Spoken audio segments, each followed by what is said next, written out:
Good morning, good morning. Okay, so continuing our raid on Hilchos Pesach. So we were talking about kidneys.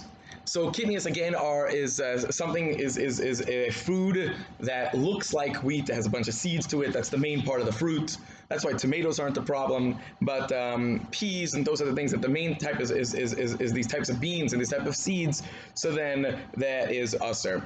Included in kidneys are the minhag in America is to be machmer on peanuts, so that would include peanut butter and peanut oil. Again, not everybody has every minhag by kidneys. Kidneys is all minhagim from the beginning, not to make light of it, and people should be very careful about it. In fact, the Chassam Sofer has a tshuva on those who violated kidneys. I believe it was like some sort of conservative group back then, and he wasn't too pleasant to them. So peanuts have a couple minhagim. If you don't have an official minhag, then in America we would be machmer.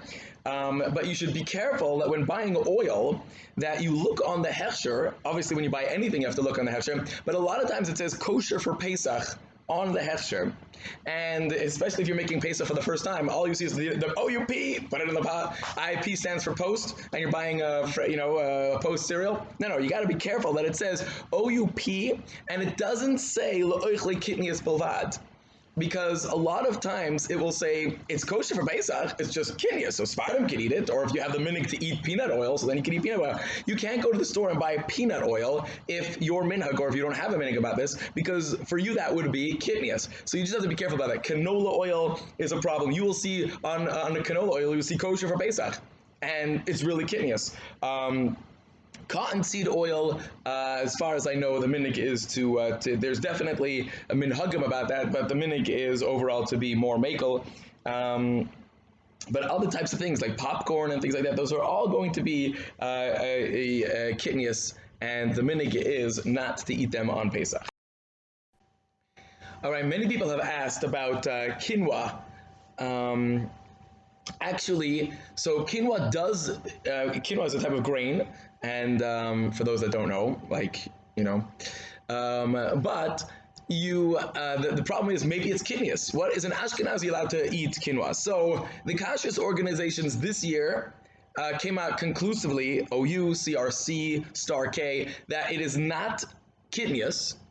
Okay, so you can rely on them for that. However, they do point out that nevertheless it needs a special hechsher for Pesach, and the reason is because albeit it might not go under the rubric of Pesach of kidneys, nevertheless they're in some processing places they process it by mixing it with barley on purpose. So you have to make sure that it gets a specific OUP or CRCP or Star KP, whatever, whichever company you're going with, but it has to have specifically a hechsher for Pesach, and that's if you're making anything with quinoa. Okay, now kidneys is only usher to eat. Again, the whole thing's a minhag. You're allowed to own it. You don't need to sell it. Any medications or something like that, you're allowed to feed it. If you have a pet, you're allowed to have pet food with it. You're allowed to feed your pet, feed it to your pet. And anything that we would have been machmer on real chametz for, we would not be machmer on kidneys for. And you don't have to sell it at all. Many people have formula that they feed their babies with. This formula is usually kidneys, so just be careful in your kitchen when preparing the formula that it doesn't go into your regular food, but nevertheless it's permitted to feed it to a baby. The reason is because a baby always has the status of a choila, and with regards to choila, we are makel on kidneys, and therefore children, babies having the formula, or even toddlers having their own special foods, is permitted. Well, it depending on the reason why the toddler has his own special food, but if you have somebody who's sick, even a non-life-threatening illness, it is permitted to have these medicines and foods. There is, let's say, sometimes you have some sort of tea and things like that. People have a tea. Sometimes the tea is kidneys. Nevertheless, if the tea is there because you have a stomach, you have stomach ache or something like that, then it would be mutter. If somebody has a digestive situation that he needs to have kidneys, that he needs to have rice for or whatever, that would also be mutter. Somebody asked the other day about vitamins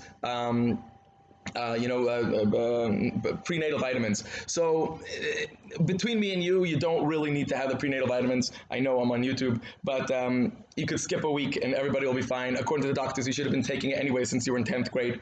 So you could skip your prenatal vitamins, the folic acid, it's all okay. But if you feel very uncomfortable, I'm skipping my prenatals, you know what it's going to be. So then you could go ahead and have a prenatal kidneys as well. All right, we'll discuss more kidneys tomorrow. Have a great day.